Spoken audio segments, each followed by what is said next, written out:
Congratulations! You have 5 offers on your house. That's every seller's dream come true. But now, how do you pick? How do you know what's the best one?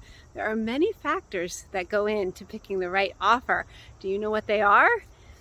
First and foremost, of course, is the price. What's the price?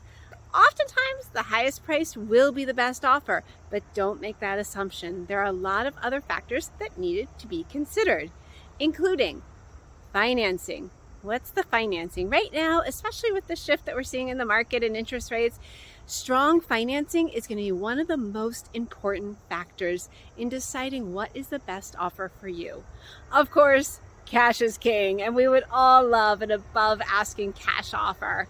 And if you have that, well, usually the choice is pretty easy. But if you don't, what are some of the other options?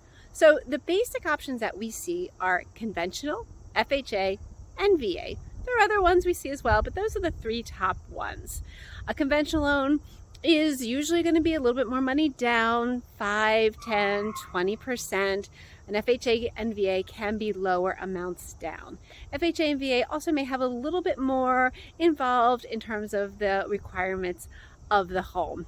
But no matter what type of loan that your buyer is presenting, there are a couple of really important factors that sellers don't know, and even some agents don't know. So what I always do, number one, I always talk to a lender. If we're about to accept an offer, I would never do that without having a conversation with the lender. And a couple things that I want to know is, number one, have you actually reviewed and verified their income and asset documentation?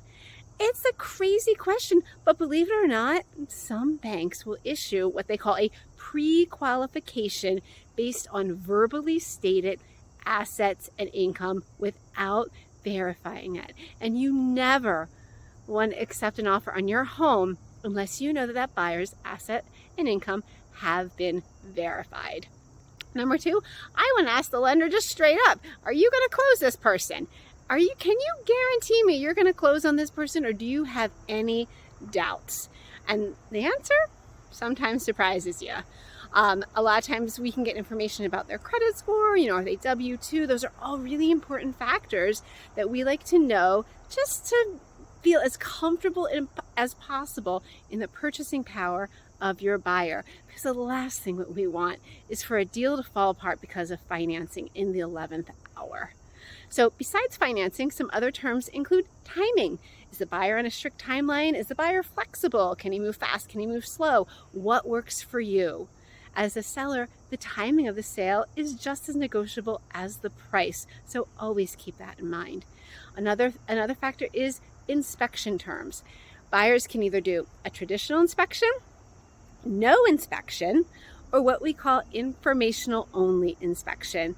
And typically what that means is if a buyer says they're going to do an inspection for information only, it means they're not going to come back and hit you with a lot of different fix this, credit that. They're basically saying up front that for all intents and purposes, their intention is to take the home as is. So all very important factors that you want to be sure you're taking into account before you and your listing agent accept an offer on a home. If you have any more questions about this process, or if there's anything else that we can help you with, visit us at virginiacorbetthometeam.com or find us on social. Have a great rest of your day.